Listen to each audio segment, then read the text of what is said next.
All right, we are here. Welcome, everybody. It is Shane G. This is Politics as Usual right here on the Ethos Media Network. Make sure you like, you share, and you subscribe for all the latest content.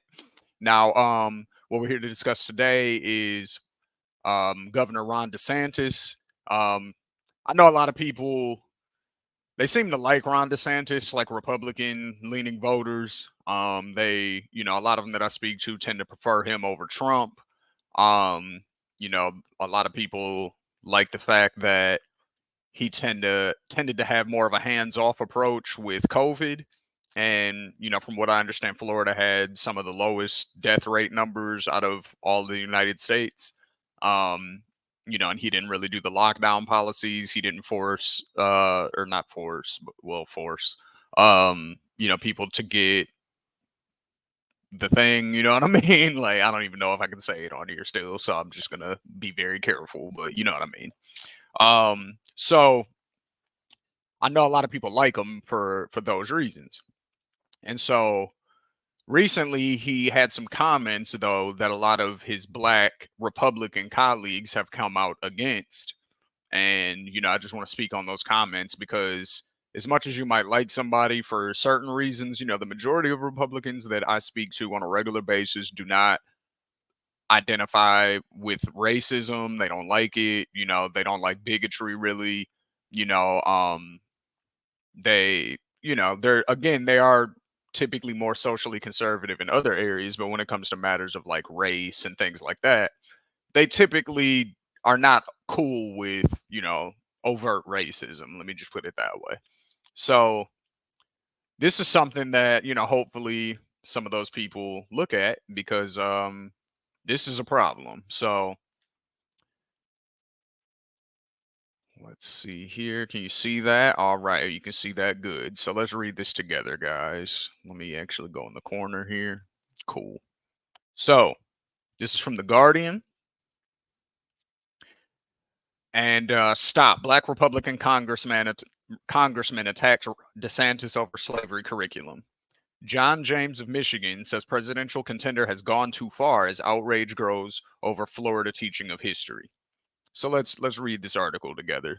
Hopefully you guys will see where the issue is. So again, John James is a Republican from Michigan. So Florida governor and presidential hopeful Ron DeSantis has gone too far in defending his state's new educational standards, which require public schools to teach that enslaved Black Americans benefited from their forced labor by learning useful skills, Republican Congressman John James said. So just let's stop there. The Florida curriculum, their educational standards require public schools teach that enslaved Black Americans benefited from their forced labor by learning useful skills.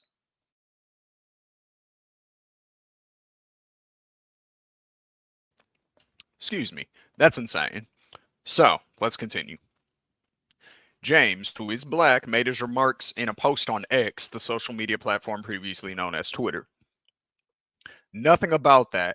Evil was a net benefit to my ancestors, James from Michigan said in reference to DeSantis' support of the recently approved Florida State Education Board curriculum teaching school children that enslaved Black Americans develop skills which in some instances could be applied for their personal gain. Okay.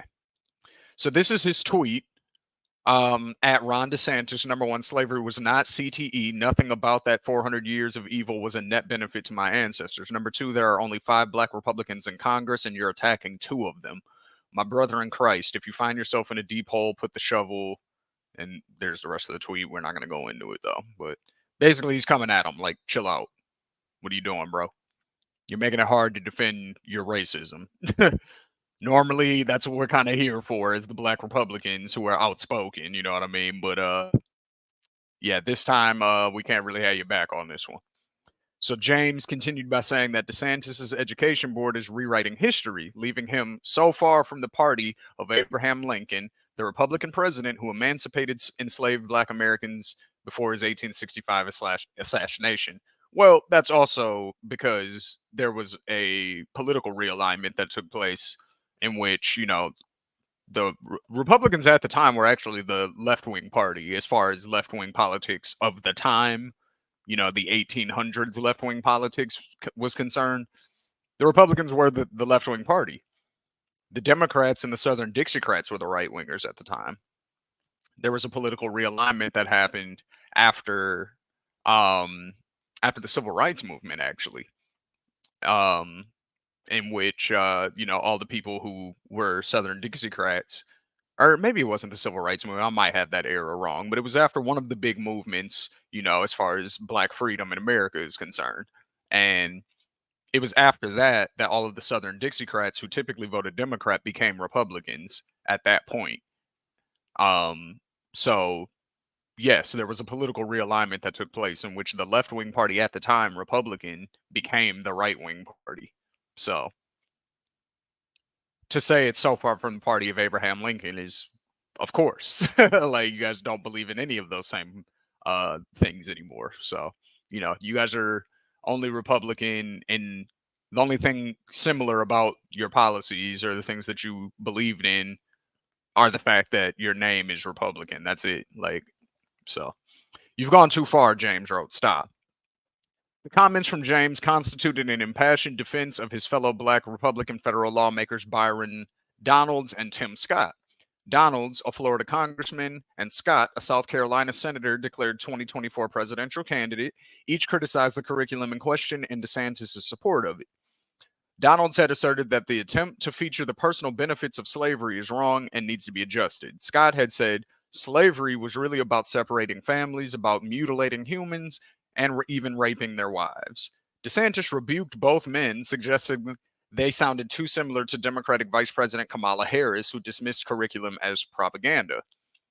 During a 2021 speech in Jacksonville, Florida, Harris, the first woman and Black person to hold the vice presidency, had also said they want to replace history with lies. James cautioned DeSantis against assailing Donalds and Scott, who make up 40% of the population of Black Republicans in Congress. There are only 5 Black Republicans in Congress, and you're attacking 2 of them. My brother in Christ, if you find yourself in a deep hole, put the shovel down. That's what the rest of the tweet says.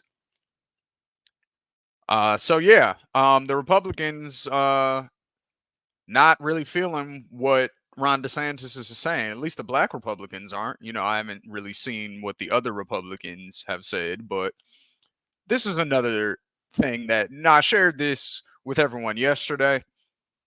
And again, I want to share it today because it's important that we speak about what slavery actually was in terms that are palatable in today's language. So let's speak about it not in old school slavery, slave master, plantation type language, because nobody can relate to those things in 2023 for the most part. Most people don't know what it, like plantation, all of these concepts seem so foreign because of the way that they're talked about. So let's talk about them in modern day context. So, clear language on slavery. Slaves are hostages. Slave owners are human traffickers. Slave catchers are police. Plantations are death camps. Mistresses were rape victims. Discipline equals torture and murder. Overseers were torturers. Trading was kidnapping. Profit was theft. And the Middle Passage was a genocide. Okay, that's what those things actually were if you speak about them in 2023 language. So slave families lived in plantations owned by white slave owners who hired overseers to maintain discipline, turns into Black families were held hostage in death camps by white human traffickers who employed torturers to torture and kill them. Mr. Johnson, a philanthropist and slave owner, demanded in his will that his slaves be freed upon his death. Becomes Mr. Johnson, a philanthropist and human trafficker, declares that his family of Black hostages will be freed over his dead body. The U.S. Congress passed the Fugitive Slave Act, which obligated white Americans to return slaves to their masters' plantations, turns into Congress passed the Escaping Black Families Act, which obligated whites to return terrified Black families to the death camps of their kidnappers.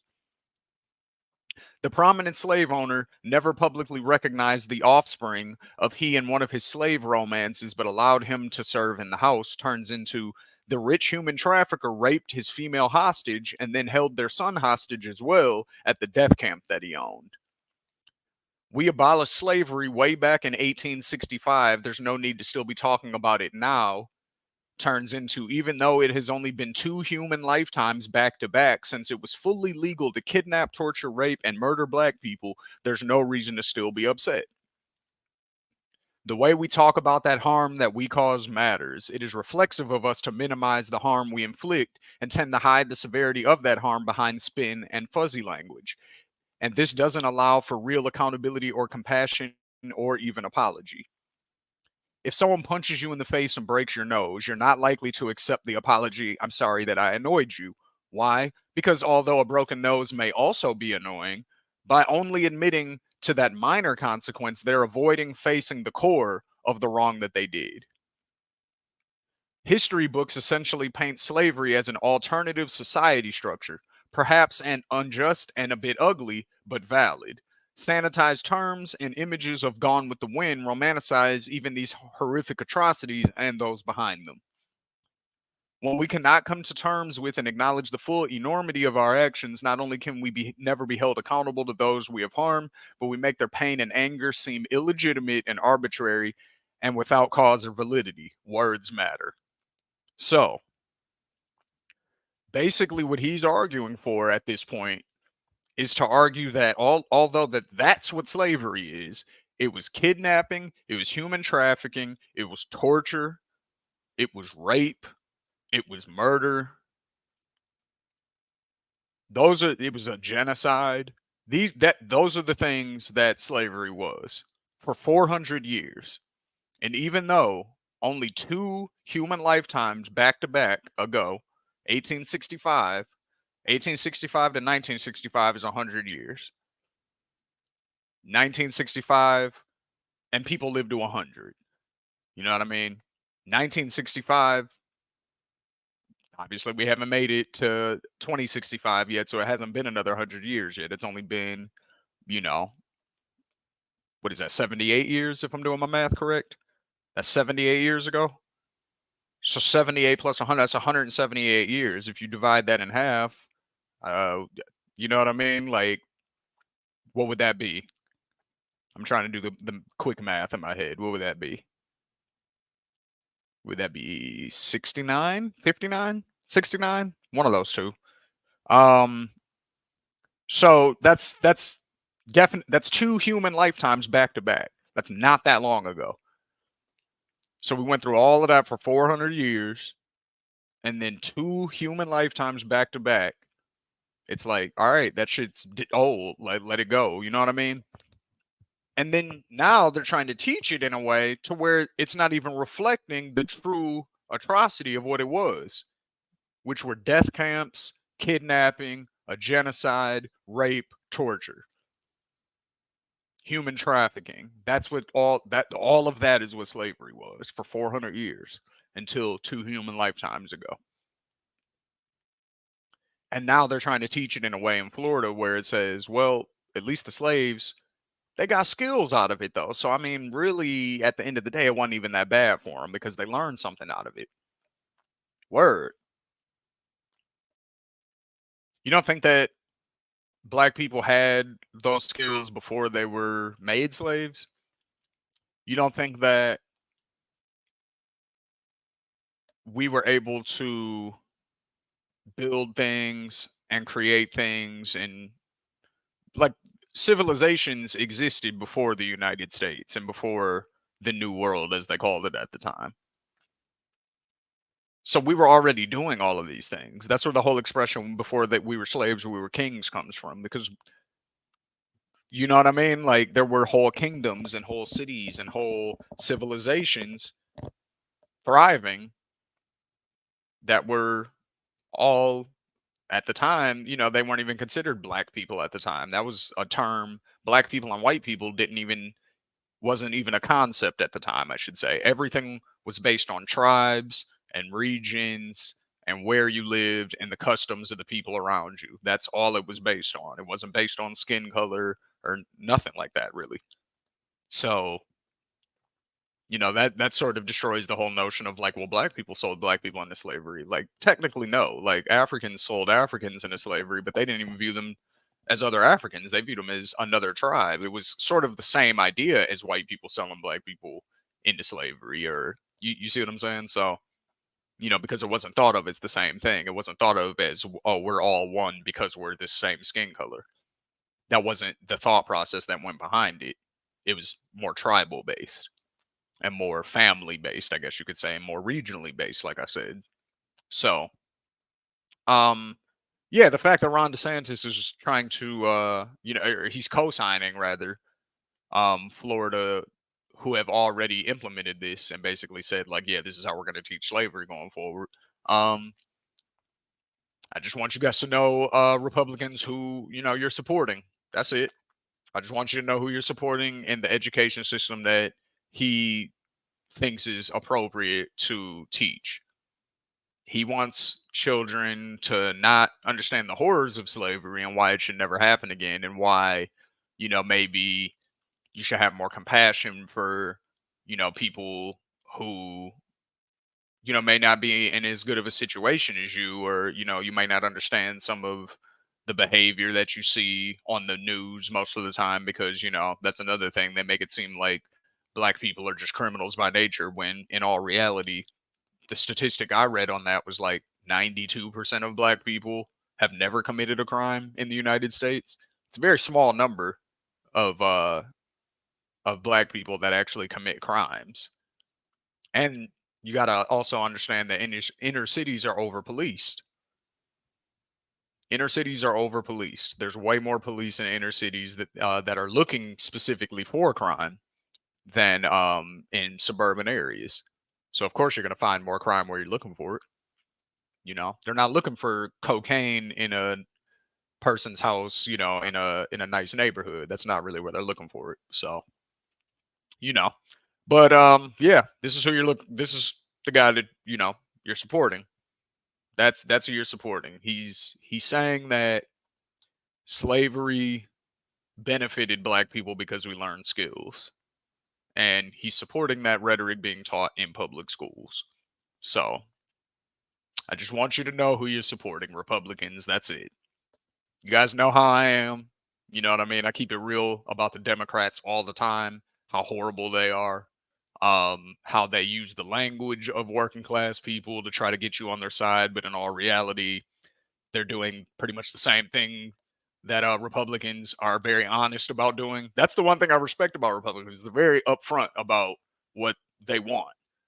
Democrats hide behind things that'll help regular people, but then they do the same things. When you look on paper, it's all the same.